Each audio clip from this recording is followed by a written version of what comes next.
Hello, you're listening to the K12 Tech Podcast, bringing you insights into the world of education technology. Stay tuned as we discuss the past, the present, and most importantly, the future of technology in our schools.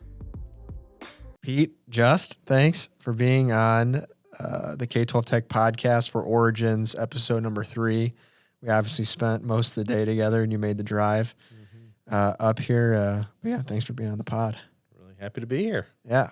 So the focus of this is Origins, and it mostly focuses on someone's origin story, and getting to know tons of different tech directors. Very rarely is it someone who started out in technology and then ended up as a tech director.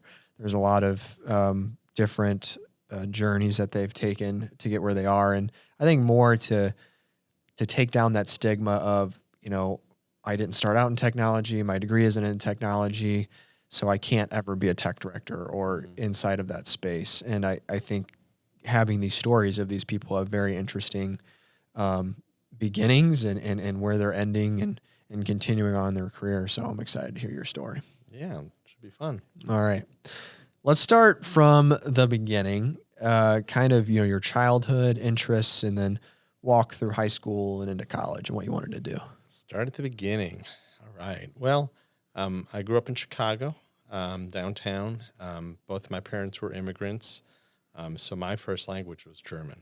Really? We lived in Germantown in Chicago, and it's kind of funny. One day I went home, I told my parents, I said, "Hey, there's a kid that moved in down the street, and when he was talking, I didn't understand what he was saying." Well, he was speaking English. How old were you? Oh, I was probably 3 or 4 years old. Maybe, I don't really know how old I was exactly, but at that point I wasn't speaking English yet. So my parents put me in a program that Chicago Public Schools had that was for students that were, English as a second language, I guess we'd call them now, right? ESL or, whatever. But, and so that was, a great, I grew up with a great family, a great upbringing, and I think we would go visit my relatives frequently that lived in Chicagoland, and so every weekend was spent with cousins hanging out, and then we would frequently go back to Germany, visit my grandmother, grandfathers, and that was it was a great time of growing up. For me, I have a brother and a sister who I'm still very close to. And we all went to Northern Illinois University. I was the oldest. I was the first one there. And all of us went to college because my parents, my dad never graduated from high school. My mom didn't graduate until she took like a correspondence kind of course because they were tweens during World War II. So, they didn't get a chance to go to high school. So they highly valued education. And so that was something they always told us was when you go to college, this is something you might be able to learn or whatever. So this was kind of like almost assumed. I never thought of not going to college, except for I worked for my uncle in a tool and die shop, when I was in college and before a little bit. And, they were like, "Oh, you should quit college and work with us, or whatever."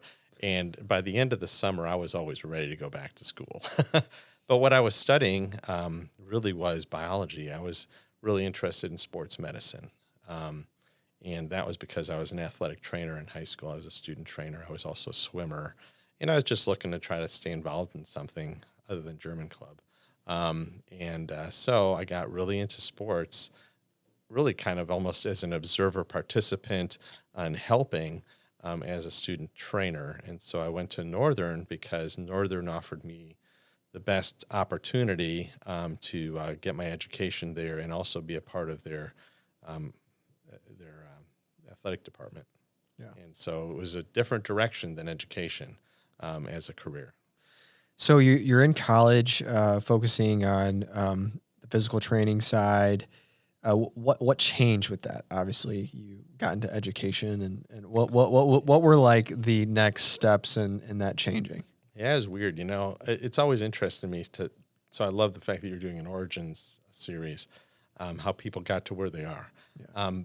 because there's always weird stories there, right? So I was a swimmer in high school, and I was a biology major in college, with the goal of going to PT school. Pre-PT was what my major was, / biology, or med school or something like that, right? Something in the medical field. Yeah. I didn't really want to be a doctor, though, because that seemed to be too much. I wanted to help people.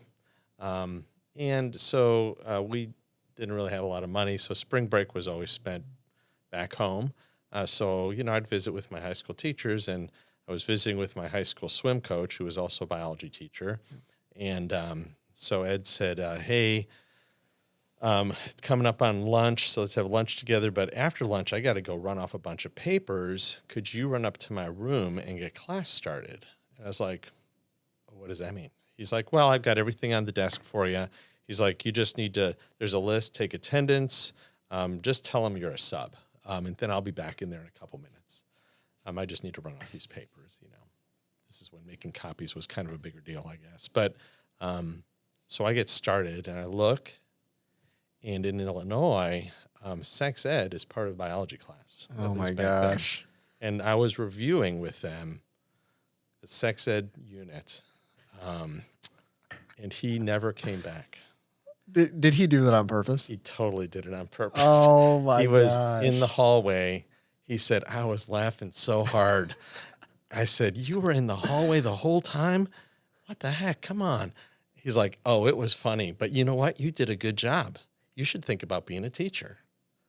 And that was the first time I thought about doing something other than going into sports medicine and a career in medicine. So very weird kind of entry into that. But, he gave me the confidence by doing that little trick he pulled, and by saying you did a good job. And so that made me think twice. I thought, well, maybe I still like sports medicine, but maybe I can get my, certification and still be a teacher, because that was kind of one of the routes. You could go work in a clinic, you could go work in a school. And my goal was work in a clinic and then be a physician's assistant or a PT or something like that. But that all sort of shifted then that year, for me to start thinking about education. That's hilarious. Yeah. So what year in college were you when that happened? I was just finishing up my sophomore year. Oh, okay. So this is probably midway through. Yeah. Mm-hmm. That was spring break. So after that, obviously became a teacher, had to get your teaching license. What led into that after that? So walk me through the next couple of years. Yeah. So, I took one class that was kind of like a technology class, that they offered at Northern Illinois. And that class was really all about kind of the type of technology that might be in the library. Yeah. Which is, super basic, not really computers or anything like that, very basic stuff. That was the only class that was offered. So, I got my degree in biology and my certification in athletic training. You had to pass a test and all that kind of stuff, a national exam. I did that. So I was certified as an athletic trainer, and then I got long story short, I got a job opportunity in Indiana. So I thought, okay, Indianapolis, not too far. So I'll go ahead. I'll be a teacher. But prior to that, the original plan was that I was going to work overseas in a clinic, and that would take about 3 years for me to be able to do that. I'd been talking to a missions organization, actually, that was giving me the opportunity. So I went to teach thinking, well, after a year, it'll just be kind of the same thing every time, and that's going to get boring. So that'll be what I do in 3 years is I'll go work in this clinic, and, I can speak German. So there's some people there that were going to have me there, and that all kind of fell through. And so I thought, well, now what do I want to do? Well, I think I still want to be in sports medicine. I do like teaching. Turns out that it's a little harder than I thought it was going to be, and that you can't just do the same thing over and over again. You have to customize really every class for the students that are in that class. So there was some realization that took place for me there. And I started using technology initially because what my peers were doing was they were using the same tests every time and just running them off. And I thought, well, I want to change the test from year to year. I hate typing, so I'm going to use a word processing tool to do that for me.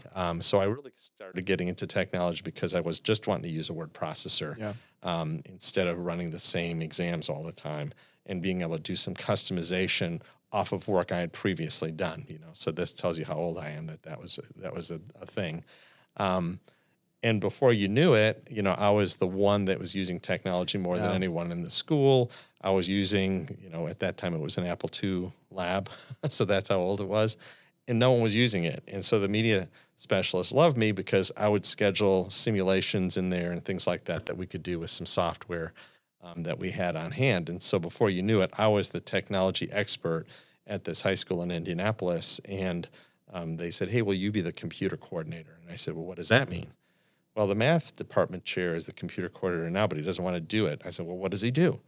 "Oh, you just have to, your job is to take the serial numbers off of all the keyboards, mice, and computers, and just kind of keep track of that." I said, "That's all I have to do for whatever it was, $1,000 stipend, Yeah.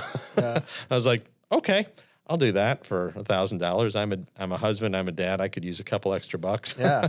And that's what got me into, I was using it in my classroom heavily more and more.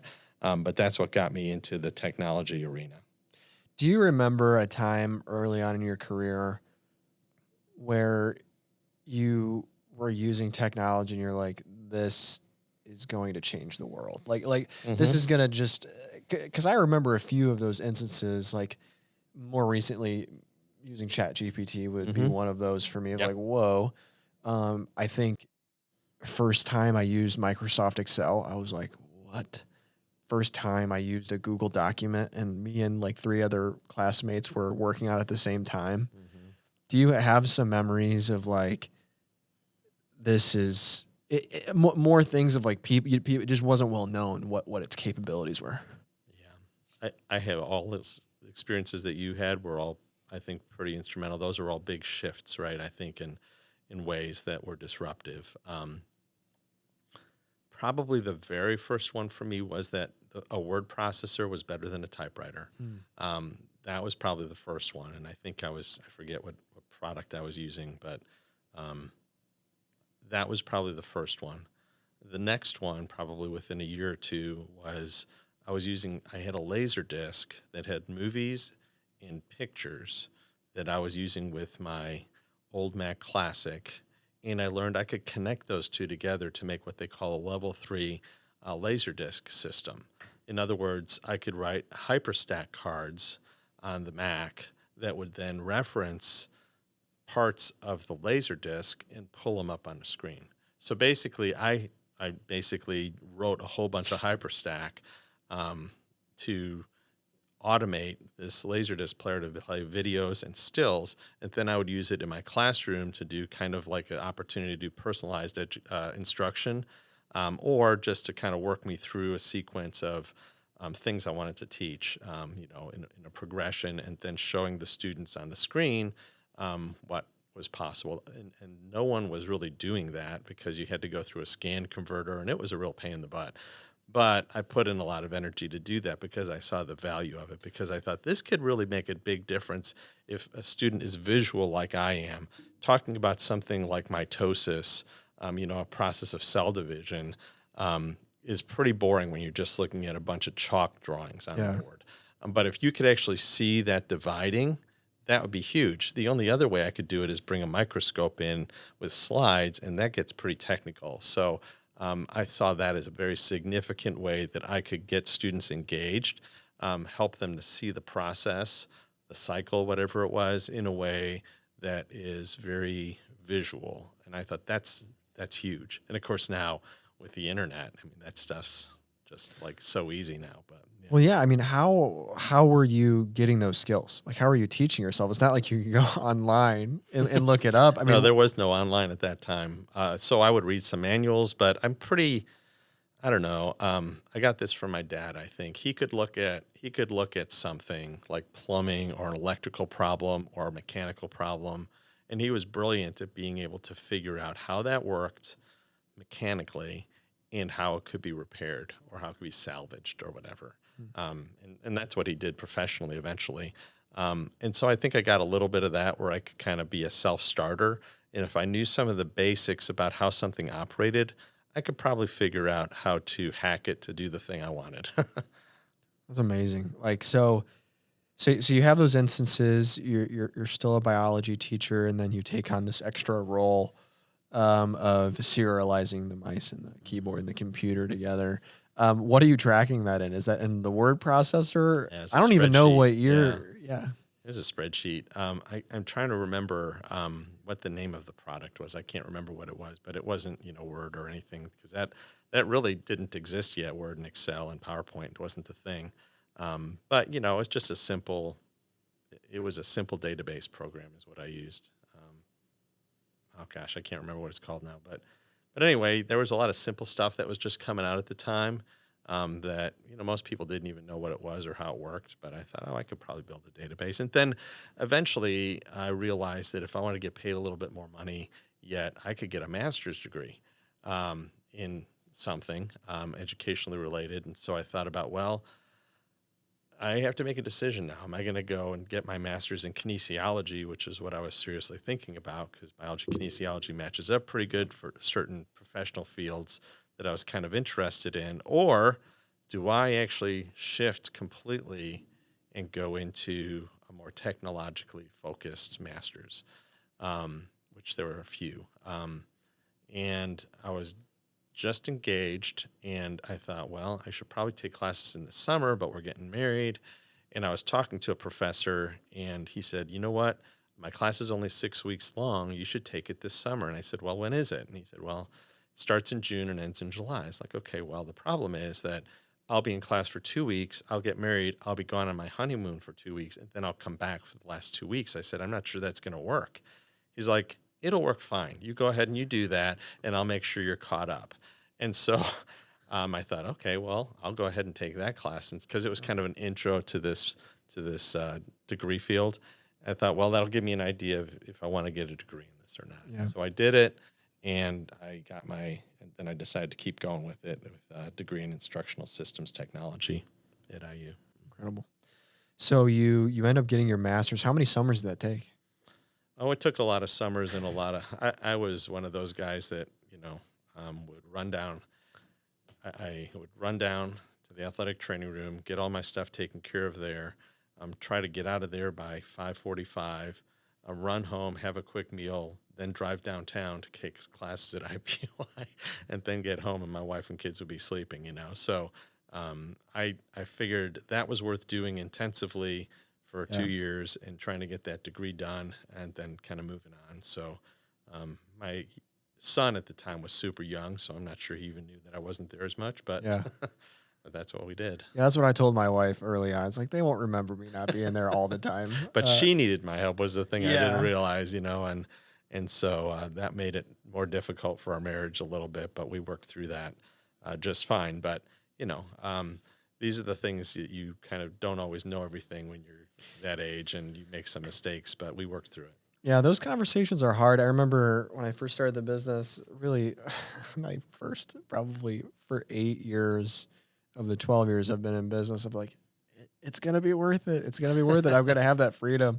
And I think just in the last year and a half, my wife's like, okay, I'm starting to feel it a little bit, but you're right. Like, especially when you have young kids at home and stuff, that's a huge sacrifice. And I think people are like, oh, you're working so hard. Then really, when you start thinking about it, it's like, man, my wife has had to take on a lot of it too. It's like, whichever spouse it is, it makes it very challenging. And it's something we don't always acknowledge when we're in the middle of it. But I just want to say she was a rock star, and she's a principal now, but she was an elementary teacher at the time, taught 4th grade. But she decided to stay home, for that period of time, which was the thing that saved us and maybe saved our marriage. I don't know, but I'll give her the credit for all of that. That's incredible. So you end up getting your master's. You still have your teaching job, obviously. How quickly do you start moving into more of a tech role in schools, or what does your career progression look like after that? Yeah, it's kind of interesting, because I was super involved at the high school. I was involved in all the athletic teams. I was a sponsor of 2 clubs, and taught full time as well. I knew the school really well. So when it came time for the school to get renovated, they were looking for some people that knew the school really well that could kind of be on a committee. So I got picked for that. I said, sure, I'll help with that. And I'd already been helping with the rudimentary tech committee for the district at that time, and was on that. So what they were interested in from me initially was, we just want to understand a little bit more about how do we integrate technology. You use this thing with the TV, like, should we do TVs in all the rooms and this, that, and the other thing? So that was the initial part of the conversation. And one thing led to another, that all of a sudden this started to become more of my job. They took away some of my intro biology classes and said, we want you to focus a little bit more on this part. So I started getting involved really in the facilities side of things, because what they realized was that I had the capacity to not just talk about the technology, but I could talk about the plumbing, the electrical, the wood on the basketball floor. I kind of knew where all the closets and everything was in the building, and we had a network at the time. So I was kind of the go-to person for any questions from the architects or the construction management team. So all of a sudden I'm in all the construction management meetings. So it kind of morphed over a period of time while the school was getting renovated. And then we did our career center, and they're like, we know you're not involved there, but we want you to help us in the same way with that. So that all was happening about the same time that Wayne Township was looking for someone to come in and be like a project management person that knew facilities, but also knew the technology, because they had a very aggressive plan to renovate every single school and incorporate technology in as a part of it, as a very special kind of a focus. So that they asked me to come over there, and I said, no, I'm not done here yet. And after about 9 months, they asked me 2 more times, and they said, this is the last time. If you don't want this job, we're going to find somebody else. And I said, okay, actually, it's a really good time for me to put a bow on this over here. And so I can interview, and if you like what you see, we can talk. So anyway, they brought me on, and that became my first administrative position. So, I mean, this is like a perfect example of what I was talking about earlier. It seems like a trait I'm continuously getting is being a problem solver, like being able to solve problems, because ultimately you can't, I mean, you can correct me if I'm wrong, but it's impossible to know everything that's going to be in your environment at all times. It's more of how can I be proactive and how can I respond to problems when they come up? Because it sounds like at that point, what year was that at Wayne when you hopped over? It would have been 98. Oh, so very early on. Mm-hmm. Yeah. So really, you're mostly have computer labs at that point. You don't even have devices going into classrooms. Yep, they had computer labs in most of the schools, but what they wanted was like a mini computer lab in every classroom. And then I talked them into putting projectors in every classroom, because I saw that as significant improvement for the teachers. And I really started to try to learn more about universal design for learning, UDL, and kind of how it can help classrooms from a technology perspective, because I saw in my master's degree, I saw how that they kind of come together. Yeah. UDL is kind of an architectural principle, but definitely it can be applied to adoption of technologies into classrooms and schools. And I'm still a very big proponent of that. We need to provide the best ramp for all students to get to a point of understanding. And there's easy ways to do that, especially when you're buying and designing, that is very hard later on. So, the example of that is, a staircase instead of a ramp. Everybody can walk up the ramp. Only people that can walk up the stairs. So you either have to have both or just a ramp. Simple things like that, it doesn't cost anymore, really. But if you design it in from the start, it makes a big difference. Yeah. It's like, that planning can save you a lot of headaches of trying to fix something in the future. Mm-hmm. Yeah, I agree with that. Yeah. So 98, new tech director, facilities manager. What was like the actual role you were hired on? The title, they called me technology supervisor, because part of my job was to oversee the tech team. Then part of my job was to be in all these construction management meetings and to work closely with the facilities director, and the architects and the CMs. And at first they weren't too sure what to make of me, because they didn't have anyone in the district that knew what I knew about that kind of thing, because now I'd already been a part of a renovation and a new construction building. And so at first it was just, tell us where the data drops should be. And and that was it. But after a year, it was all of a sudden just sort of like what had happened in my other opportunity. I'm involved in every little thing. And so then eventually I had the opportunity to become it was assistant director of operations was the title, with oversight of the technology team.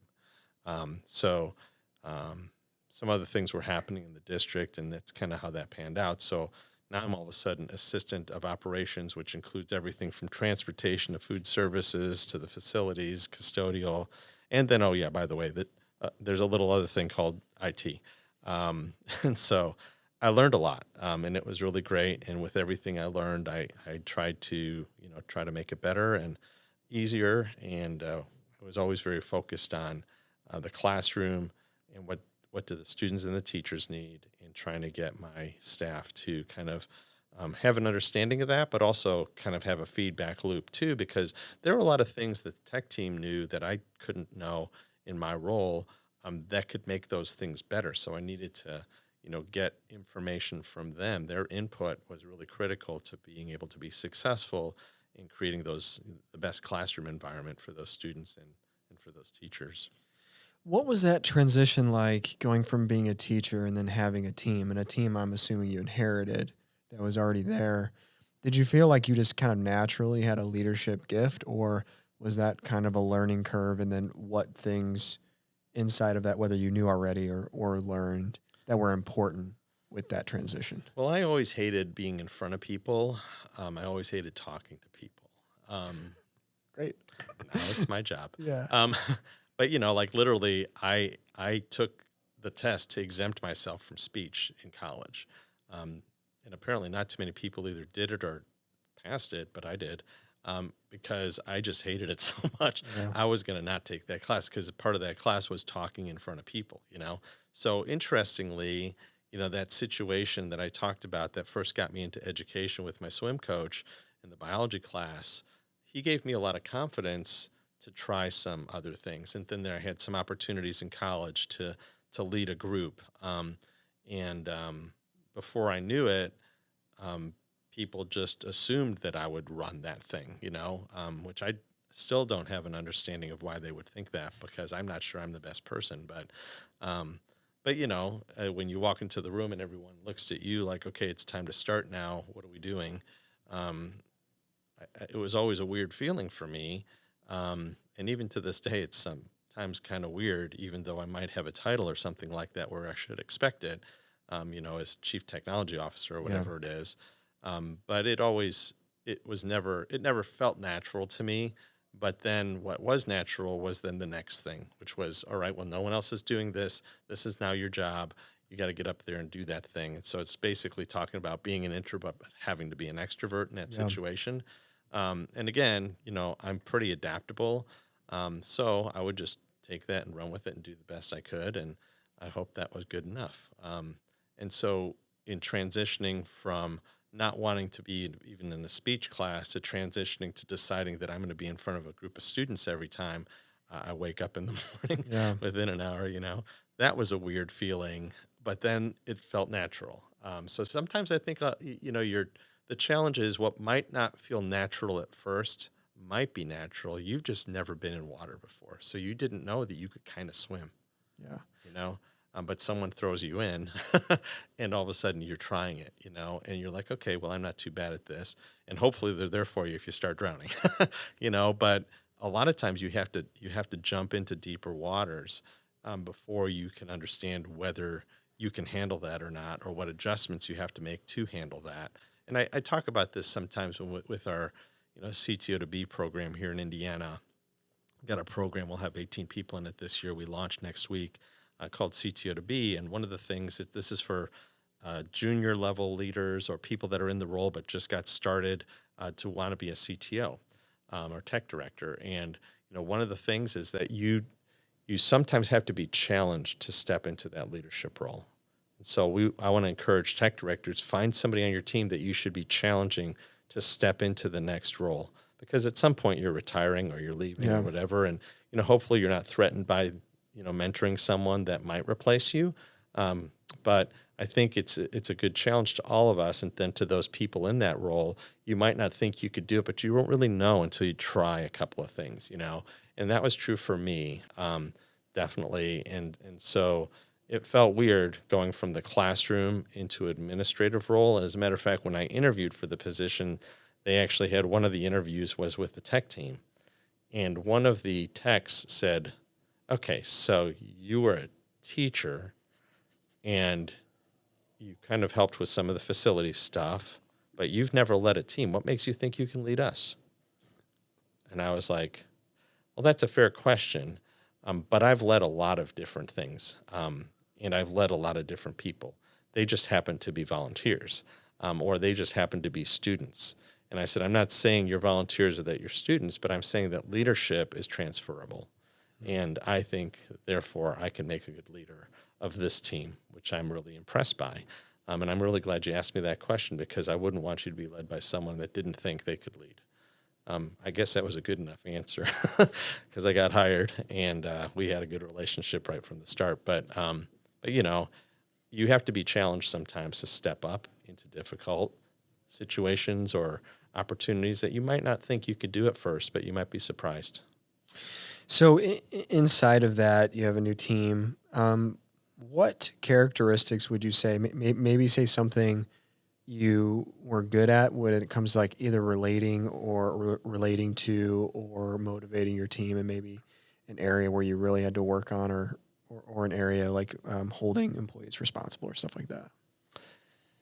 I was pretty used to holding students responsible, so I think there's a direct correlation with being able to hold employees responsible. And I've always had the opinion that it's better to shoot straight with someone than to beat around the bush or to let things slip. And then all of a sudden everyone's unhappy. And so that wasn't the challenging thing. I think the big thing was for me to realize how big I had to stretch my arms out to get around all the different responsibilities of that role the first year. And the biggest thing that they had me focus on, because I wasn't too focused on the facilities, operations, renovation part as much yet, was they said, our work orders are out of control, and you need to figure something out. So I said, okay, well, how do we do it? And, where are the work orders? And they took me down the hall, and they had a bunch of shower boards on the wall that were used as dry marker boards. So there were probably 7 shower boards on their side with just a bunch of lines on them, and everyone wrote what was going on. So they had a person that answered the phone. And, of course, this was like not even 2000, right? We were getting ready for Y2K. Yeah. Excuse me. But so what I realized was that no one ever looked at that board. Like, they wrote stuff on it, but then they would, when they didn't have anything else to do, they would go over there and look at the board. So I said, okay, so what we're going to do is every week we're going to meet here at Tuesday at 8:30, so you can get your first couple things done in the morning, and then we're going to have an 8:30 meeting, and we're going to sit and we're going to go through all of these. And if it takes us all morning, we're going to go through all of these. Yeah. And if they're less, then we won't take as much time on this. And so that's how we started, with like 200 little squares with things that were work orders on them. And we started knocking them out because I prioritized it for them. And so that eventually turned into a meeting that we had for 24 years. That was what we call the status meeting. And that was where we would just check on how everything's going on all the different projects we had. Because I always said, well, look, we got work orders on this side. That's just the daily churn. And then we got projects on this side. So the status meeting is going to change from being work orders because you guys are doing so great at this now. I'll be checking on it, and we'll deal with that with email. And then we'll look at this other side of projects because we've got a lot of things we got to do project-wise. And so that became the status meeting. I love that. I think having, I've read a lot of business books, and one of the best things we implemented is each one of our teams has a weekly meeting every week. It has the same structure, has the same process, and just that, because every single, when we would do reviews, it was like, we need better communication. It's like, well, we're always here to talk. And since we've implemented those meetings, communication is no longer one of the biggest concerns a lot of people have. It's like, no, I know exactly what's expected of me. and I know exactly who to go to, and I know exactly what I'm responsible for. You have to center people on what's important. Yeah. To the organization, to you as individuals. And as a leader, one of the key things, your key job is to provide vision. Yeah. Your key job is to provide direction, and your key job is to provide resources. Like, that's what you do. And part of that is positive feedback to the team. But like, it could be simplified to that, right? I think like with the vision, they understand what's coming and what they should be thinking about. That's going to require certain resources, but then you also have to have that point of contact, like I said, which was our status meetings. And what originally was the case, I changed this, was that I wrote down all the projects and I reported out on all the projects and I took all the notes. You'd see the problem with that, right? Yeah. So after I realized that's probably not the best way to do it, we had a shared Word doc, and I would say, okay, well, this is your project. I'm putting your initials on it. This is your project. I'm putting your initials on it. And then, I helped to manage the project, and I was also updated every week, but it was their job to make the changes. It was their job to report out. And it was my job to put my take of what they said in there. And that would always be a little bit flavored with Pete's perspective, right? Because part of that was me tying it into the vision, right? And saying, well, I know what you would like to do is this, but the bigger vision that I have from the superintendent and the school board is we got to do a slight variation of that. So this is the way we're going to kind of look at it. Like I have to provide, what's the perspective we're going to look at it from. So that's what I would do. And that's why I was the note taker every year of the meetings, but then they would do the updates, Yeah, I love that. So that's early 2000s. Obviously, you had a long career in technology. Can you walk us through like some milestones? Because obviously you were a part of the biggest transition of technology in schools in history. Can you walk through some milestones and problems and issues you had to navigate through over the next 20 years? Wow, I like the way you put that. That hits hard, I think. But clearly we went from, databases I can't even remember the name of, running on an Apple IIe to what we have now.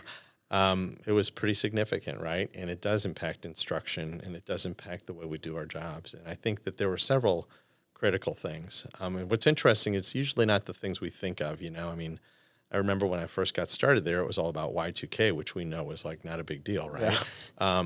But that we were very focused on that, but it was a nothing burger, Yeah. But then there are other things that sometimes you didn't realize how important they were until you started getting into it, and you're like, wow, that's huge. So when we first started the projects there in Wayne, it was all about, you got to have 5 computers in every room and a printer and the teacher's computer. Yep. Pretty straightforward, but of course, I had to challenge that with adding a projector. Yeah. I was like, we can afford a projector in each room. And the architect said, how are you going to do that? We can put TVs in the rooms, but we can't put projectors in the rooms. No one does that. And I said, well, I think a projector's bigger and better. It doesn't need a scan converter. You got a 70-inch screen. Show me a TV that's got 70 inches. That isn't also 70 inches deep. Right. And if you're in the back of the room, you can't see the TV. And it's scan converted. So even if you could see the TV, you can't read anything. So honestly, I think that's a waste of money. We're not doing it unless we can do projectors. And they're like, well, we don't know how to do that. And I said, here's what you're going to do. You're just going to put a power plug up there, and you're going to provide a pathway to the teacher's desk. That's all you need to do. Oh, okay, we can do that. And then my team then went about, buying the projectors, figuring out how do we hang them from the ceiling, because they literally didn't make ceiling mounts that were affordable. Like a ceiling mount was like $500, right? Because you put one in an executive boardroom and that's all. When you're going to put them in, 1,000 classrooms, you got to have a cheaper way to do it. So I literally went to a sheet metal fabricator and I said, all right, I want to mount these in the ceiling. We've got ceiling tiles. Help me figure out how to do this. So we basically invented like the panel that you could mount these projectors in, and that we figured out like you could take out the little feet of the projectors and put in what they call a rivet nut and then screw them together. and hang that projector up for $35 per room. So like I had to find a way to do it cheaply because we didn't have a lot of extra money. And that's how we got these projectors in all the classrooms. And by the time I left Wayne, we had replaced everything 3 or 4 times, I think. Eventually with projectors that, were using LEDs instead of bulbs, they created their own problems. They made a noise. There was a bulb that had to be replaced every couple hundred hours.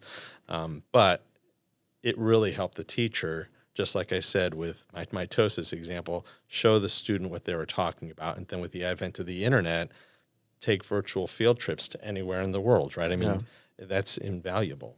So to me, that was a significant change in something we could do for instruction.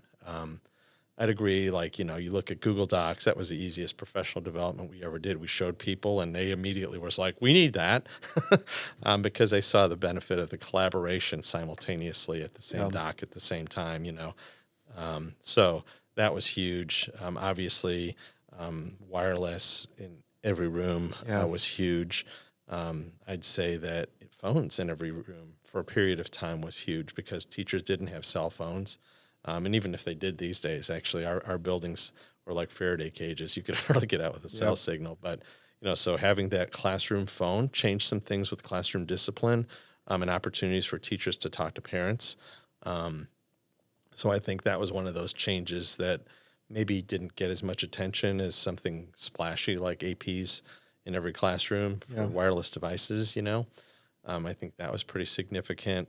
We pulled out all our printers and went to centralized printing. That was significant from a budgetary standpoint, but also it decreased the amount of printing, so we did more stuff online. So that created a natural shift instead of having that printer, in your room. Sometimes you do. I don't know if that's a devious thing, but sometimes you do things because you're hoping for another outcome, and I did want to centralize printing to save money, but I also thought, well, it will decrease printing because it's just not as convenient. And honestly, when we adopted our Chromebooks, we did not set them to print. So you couldn't print from a Chromebook. You could only print from a PC, which worked out because you could just pull that thing up at a PC connected to, the centralized printer. But what it encouraged was the use of Google Docs more deeply, the use of an LMS more deeply, the use of, those online tools in a way that people would have reverted to paper if they could have printed everything.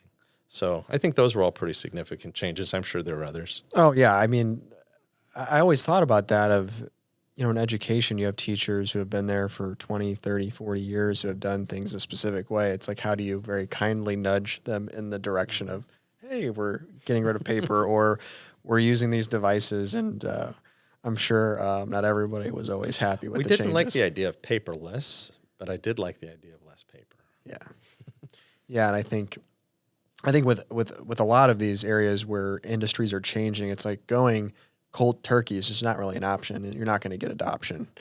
Mm-hmm. But the slow transition seems to always end up actually having long-term. Well, it's just like effects. I said with leadership, you may not think you're up for it until you try it. And many times, that's true of all of us in a lot of situations. You may think I have to print until you realize, oh, there's a better way to do this, Yeah. So you get through this career, you make all these milestones. What is an area of when you were a tech director that you had to spend a lot of time on that people might not think about? Because I know when we were talking earlier today, you talked about the importance of understanding the financial side. Can you talk about how you got involved in that and maybe the importance of that? Yeah, I think one of the things we're working on right now with our state ASBO is a way for technology leaders to be able to get training from school finance people that are the professionals at this. It's almost a black art, school business, school finance. It's not that it's impossible to understand. It's just that not too many people explain it.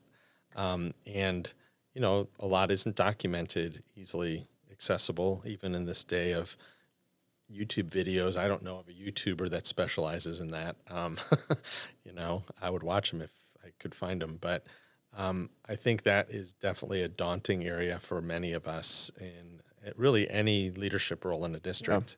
The CFO, the business official, they have amazing power because they're in charge of the checkbook, and I think that's appropriate. They're usually the right-hand woman or man to their superintendent. In many cases, even having greater functional impact than an assistant superintendent. And I say functional impact because, they buy the stuff and pay for things. So it's a hugely important thing to understand as a technology leader. But there's a dearth of information about it. And honestly, it increased in complication because every state is different. Yes. And so learning that wasn't necessarily an objective of mine until I realized how complicated it was and how it could benefit my department if I could understand it. And so thankfully, I had a really great CFOs that I've worked with. Initially, it was Dennis Tackett in Wayne, and a fantastic guy that I still get together with every once in a while. But he was a well-respected CFO who really knew how to do that job well. And part of the job there is to help the district stay in a good financial position. Yeah. And part of that job is to be the gatekeeper of funds. And yet what I found out was that he was willing to open the gate for certain types of things. And I was trying to figure out, how do I get a part of that grant? Or how do I get, these things are needed, but I don't have a budget for it. How do I increase my budget to take care of it? Like cybersecurity recently has been a very important aspect of that. Not too many people had line items 6 years ago for that. Yeah. And then, of course, the last 2 years, we've seen a huge, targeting of K12s with cyber. And so a lot of folks don't have those dollars. You have to figure out how you get there, right? And how do you increase your budget? It might be as simple as just asking for $500,000, but you usually aren't going to get that, right? And so you have to understand how finance works in schools, and what they need is lead time. So they may be able to give you $70,000 right now to get you started, but if you need $500,000, you need to give them a couple of years to get that in. And so how does that, how do you have those conversations, and how do you justify that that's something that should have a line item for continuous replacement and things like that? And so that does take some knowledge, and I was really thankful that Dennis was willing to share those types of things with me. And what really all he was doing was he was helping me understand what their process was, and that things do have a process, and I can't just walk in and ask for $250,000 or something, right? Which I knew that, but I didn't know how to get the thing I needed. And then he was followed by Barry Gardner, who's recently left there, and he was also a brilliant mind in a different way. He really understood and helped us to do some things with how we did bonds and that sort of thing, and just financial instruments and how to manage the dollars you had during a period of a lot of stimulus money the last several years from ESSER, and how you could leverage dollars that might be coming to you from the feds to get things done, but not become too dependent on them, right? So it was, I never stopped learning about that, and I think it's one of those types of things where, it just changes, and so over time you have to keep up with that, and it's a very important thing to invest your time in, but not a lot of people are willing to talk about it, so I'm really thankful to those two guys that helped me along with that. That's awesome. So on a personal note, obviously you were in a really high stress position.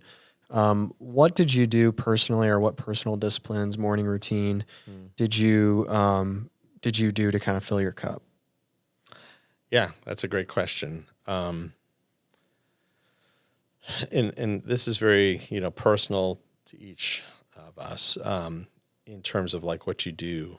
Some things recharge people, some things discharge people. And so, like I said, I'm a bit of an introvert. So my morning routine was typically, my wife would wake up way early in the morning and she'd be working out at 4:30 or something like that. And I would sleep a little bit longer.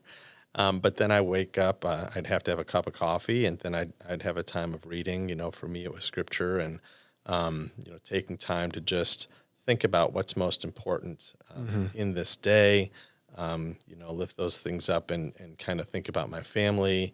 What do I want to accomplish with them on a personal level? What things should I be, petitioning for there? And I didn't take a long time to do that. I used to try to journal and stuff like that. And honestly, that isn't how I work with my mind. That ended up being difficult for me. So I dropped all that. So it was pretty simple like that. And then, get out of the place. And then I would then kind of circle back in the evening as in a time of closure, for the day. And I think having those types of rhythms or cycles helps to ground you in a way that I think is positive, because we could easily be taken over by worry about, whatever the project is not going well. We do a lot of things that are pretty high stakes, and I'm tossing around those numbers of hundreds of thousands of dollars and millions of dollars, I mean, you don't want to be the one responsible for a failure of something like that, or a system that people are highly dependent on, and you want something that's going to look good, last a long time, have a positive impression on your community, because, in many places, the school is the center of the community. We didn't have a main street in Wayne, but we said, our schools are that place. Every school is a bit of a main street for our community. And as a part of the technology or the operations team, you're intimately involved with crafting and maintaining that. That's a big responsibility. And so you have to have some practices in your day. I would also try to walk, and I think a lot when I walk. And my wife got me into that, counting steps and stuff like that years ago. And that is also therapeutic for me, as well as on the weekends, getting out into the state parks and stuff like that. I love that. That's awesome. Yeah. Same. Yeah. Walking. I had listened to a guy who talked about weight loss, and it talked about when he ran, he would just be super hungry all the time. He'd never lose weight. But he talked about walking, it really helps to curb a lot of your, your appetite and stuff later on in the day. And that was a big transformation for me, because it was the same thing. I'm like, man, I'm running every day, but I'm 8:00 at night. Always hungry. I have a bowl of ice cream because I'm not going to make it. And then walking was huge. And I'm same way too, thinking. I just need to be moving all the time to be able to think about a lot of that stuff. So I agree. So coming to a close, you're retired now. In theory. I'm retired from the district. Yeah. Yeah. Can you talk about that transition, and then talk about kind of what you're doing now? Yeah. So, there comes a time in everyone's career where you're kind of like, maybe it's time to retire. What does that mean for me? Can we do that financially? And if those answers are positive, you have to decide, what are you going to do? Are you going to go into just sort of like, I'm just going to leave everything behind, which that's what my dad did. But I think that was a little detrimental to his mental health, because unfortunately, however hard we try, some aspect of who we are is wrapped up in the work we do. Yeah. And I think that we're all put here to do good work. Yeah. For our entire lives. Agreed. So for me, hitting the golf course, which I don't golf, or the disc golf course maybe, or even just hiking, and that's it, it doesn't do it for me, It's not what I was made for, I don't think. And so as I thought about, leaving a job that, takes 75 hours a week, the first goal was, let's not do that anymore. But let's find other things. And I had always had, I don't know if I want to call it a parallel life, but because I lived on one side of town and worked on the other side of town, I had some degree of separation between my day-to-day job and where I spent my time during the day and where I went to with my family. And that turned out to be good, because that was a whole other part of my life as scoutmaster and, church member and, all those sort of things. And so it was easy for me to transition there. But also I'd become, over the years, very involved in COSN National, the Consortium of School Networking, and the Indiana CTO Council. Was on those boards. And so there was a natural outlet there. And so in, leaving, the very first thing I did was I disappeared and went canoeing in the Boundary Waters for, 2 weeks, and then was back for a little bit. And then my wife and I disappeared to Tennessee in the mountains and North Carolina. And, those were just times of just like separation. And, it was my way of leaving it behind. And then I said, well, I now need to shift gears, and what am I doing next? And so I started sole proprietorship, Just Strategics, which was like a consulting firm to help schools and businesses with what I knew. I figured that had some value, and then also continued. And now I'm the executive director of the Indiana CTO Council. I've come off the board of COSN and the Indiana CTO Council, and working in that capacity. And with that job, really focused on leadership development and working with other leadership organizations around the state. And then for COSN, at the same time as all this was happening, AI started to be a thing that we were talking about, generative AI.